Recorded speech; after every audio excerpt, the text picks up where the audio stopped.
The watcher, सच्ची रहस्यमयी कहानी और उसके आसपास की घटनाएं। नमस्कार दोस्तों, आज मैं आपको सुनाऊंगा द वॉचर की सच्ची कहानी और उसके बाद जो कुछ हुआ। साल 2014 में न्यू जर्सी के बर्लीवार्ड स्ट्रीट पर डेरेक और मारिया ब्रॉड्स ने अपना सपना सच किया। एक खूबसूरत घर खरीदा, लेकिन शिफ्ट होने से पहले ही उन्हें मिली पहली अजीब चिट्ठी। मैं द वॉचर हूं, मैं इस घर की निगरानी करता हूं। तुम्हारे बच्चे मेरे लिए बहुत प्यारे हैं, मैं देख रहा हूं। पहले उन्हें यह मजाक लगा, लेकिन फिर दूसरी तीसरी चौथी चिट्ठियां आने लगी। हर बार घर के अंदर की बातें लिखी होती, बच्चों के कमरे, बागीचे और रोजमर्रा की गतिविधियों का जिक्र, जैसे कोई हर पल उन्हें देख रहा हो। पड़ोसियों की बातें, कुछ पड़ोसी बोले कि उन्होंने रात में अजीब आवाजें सुनी हैं, जैसे कोई घर के आसपास छुपा हो। एक पड़ोसी ने दावा किया कि उसने देखा कि कोई अजनबी घर की खिड़की के पास खड़ा था। कुछ लोगों ने कहा कि शायद ये पुराना मालिक या कोई लॉटरी झूठ फैलाने वाला था। मीडिया का हंगामा, न्यूज चैनल्स और सोशल मीडिया पर खबर वायरल हुई। लोग घर के बाहर फोटो लेने लगे और दावा करने लगे कि उन्होंने अजीब शैडोज और मूवमेंट देखे। रेडिट और ऑनलाइन फोरम्स पर लोग द वॉचर की पहचान निकालने की कोशिश करने लगे। कुछ लोग तो कहते थे ये कोई साइको फैन है जो परिवार को डराना चाहता है। वहीं कुछ ने कहा शायद ये खुद डेरेक और मारिया ने किया ताकि घर सस्ता बिक जाए। पुलिस ने पड़ोसियों से पूछताछ की, सीसीटीवी फुटेज चेक किया, कई शकियों की जांच हुई, पर कोई सबूत नहीं मिला। पुलिस को कोई फिंगरप्रिंट या कैमरा फुटेज नहीं मिला। अपराध का रहस्य अटका रहा, कोई पकड़ में नहीं आया। घर के बाद का हाल, डर के मारे परिवार ने घर बेच दिया, घाटे में। लेकिन चौंकाने वाली बात, नए मालिकों को कभी कोई चिट्ठी नहीं आई। सोशल मीडिया पर लोग अब भी स्पेकुलेशन कर रहे हैं कि द वॉचर कहीं और भी घरों को टारगेट कर सकता है। आज भी ये मामला साइको थ्रिलर और रहस्य की तरह चर्चित है।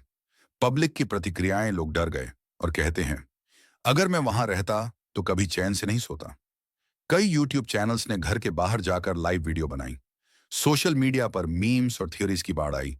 कोई कहता है ये भूत है, कोई कहता है मानव है, लेकिन नामुमकिन अंदाज में। ट्विस्ट और रहस्य, पुलिस, पड़ोसी, मीडिया और जनता, कोई नहीं जान पाया कि द वॉचर कौन था। घर अब भी खड़ा है और दिल्ली के बुराड़ी हत्याकांड की डरावनी और रहस्यमयी कहानी। साल 2018 दिल्ली के बुराड़ी इलाके में एक ही घर से 11 परिवार के सदस्यों की रहस्यमयी मौत हुई। सब शव घर के एक कमरे में पाए गए। सभी को रस्सियों से बांधा गया था और अजीब तरीके से मौत हुई थी। रहस्य और डायरी, पुलिस ने जांच में पाया कि घर में अजीब डायरी और नोट्स मिले थे। उनमें लिखा था मोक्ष मिलेगा, सब कुछ परिवार की भलाई के लिए। कुछ नोट्स में लिखी चीजें थीं, रोजमर्रा के नियम, विशेष रस्में और भविष्य के बारे में अजीब बातें, जैसे परिवार खुद ही अपने मौत के लिए योजना बना रहा हो। पड़ोसियों की बातें, कुछ पड़ोसियों ने सुना कि रात में अजीब चांटिंग और मंत्रोच्चार होती थी। कुछ ने कहा कि परिवार का हेड अक्सर अकेले रिचुअल्स करता था। लोग डर के मारे घर के पास नहीं जाते थे। पुलिस ने शुरुआती रूप से हत्या का शक किया, परंतु डायरी और नोट्स के आधार पर मामला रिचुअलिस्टिक सुइसाइड का निकला। परिवार ने शायद खुद ही ये योजना बनाई थी, पर असली वजह कभी साफ नहीं हुई। पब्लिक और मीडिया रिएक्शन, मीडिया और सोशल मीडिया में हंगामा मचा। लोग डर गए और कहते हैं क्या सच में परिवार ने खुद ही ऐसा किया। लोग अंधविश्वास और मानसिक स्थिति की चर्चा करने लगे। डॉक्यूमेंट्रीज और न्यूज चैनल्स ने इसे भारत की सबसे भयानक और रहस्यमयी घटनाओं में गिना। ट्विस्ट, परिवार के पीछे कोई असली एक्सटर्नल कारण नहीं मिला। यह मामला दिखाता है कि कभी कभी सबसे बड़े रहस्य हमारे अपने घर में छिपे होते हैं। आज भी लोग उस घर के पास जाने से डरते हैं और कहानियां बनती रहती हैं। बड़े रहस्यों में से एक, रोनॉक कॉलोनी का रहस्य। साल 1587 में इंग्लैंड से 115 लोग अमेरिका के नॉर्थ कैरोलिना के रोनॉक द्वीप पर बसने आए।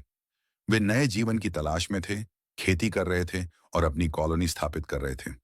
पर 2 साल बाद जब इंग्लैंड से सप्लाई लेकर लोग लौटे तो पूरी कॉलोनी गायब थी। कोई शव नहीं, कोई लाश नहीं, सिर्फ एक शब्द लिखा मिला, क्रो आटोअन। कुछ लोग कहते हैं कि यह एक पास के आदिवासी जनजाति का नाम था, लेकिन क्यों और कैसे पूरी कॉलोनी। मैक्सिको का सबसे डरावना द्वीप। कहानी का आरंभ यह द्वीप मेक्सिको सिटी के पास सोचिमिल्को नहर में है।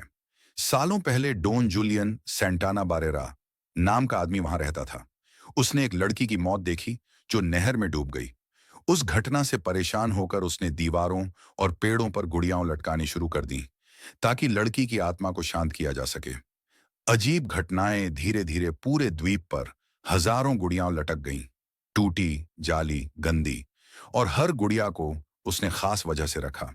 कुछ पर्यटकों ने दावा किया कि रात में गुड़ियां हिलती हैं, फुसफुसाती हैं और अचानक आवाजें आती हैं। कई लोग मानते हैं कि डॉन जूलियन ने अपनी मृत्यु के बाद भी उनकी आत्मा द्वीप पर रहती है। डॉन जूलियन की मौत 2001 में डॉन जूलियन की मौत हो गई, लेकिन द्वीप पर गुड़ियाओं और उनकी डरावनी ओरा अब भी बरकरार है। पर्यटक और हॉरर प्रेमी आज भी आते हैं, फोटो और वीडियो बनाते हैं। पब्लिक और मीडिया रिएक्शन सोशल मीडिया पर डरावनी तस्वीरें वायरल हुई। लोग कहते हैं, रात में वहां अकेले मत जाओ, गुड़ियाओं आपको देख रही हैं। हॉरर फिल्म निर्माता और यूट्यूबर्स ने इसे इंस्पिरेशन के तौर पर इस्तेमाल किया। डॉक्यूमेंट्रीज में इसे सबसे डरावना और रहस्यमयी द्वीप बताया गया।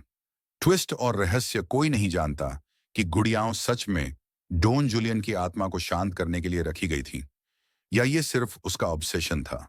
रात में कई विजिटर्स ने क्लेम्स किए कि उन्होंने गुड़ियों की आंखें हिलती देखी और विस्परिंग सुनी। द्वीप अब भी दुनिया भर के टूरिस्ट और पैरानॉर्मल लवर्स के लिए भयावह आकर्षण है।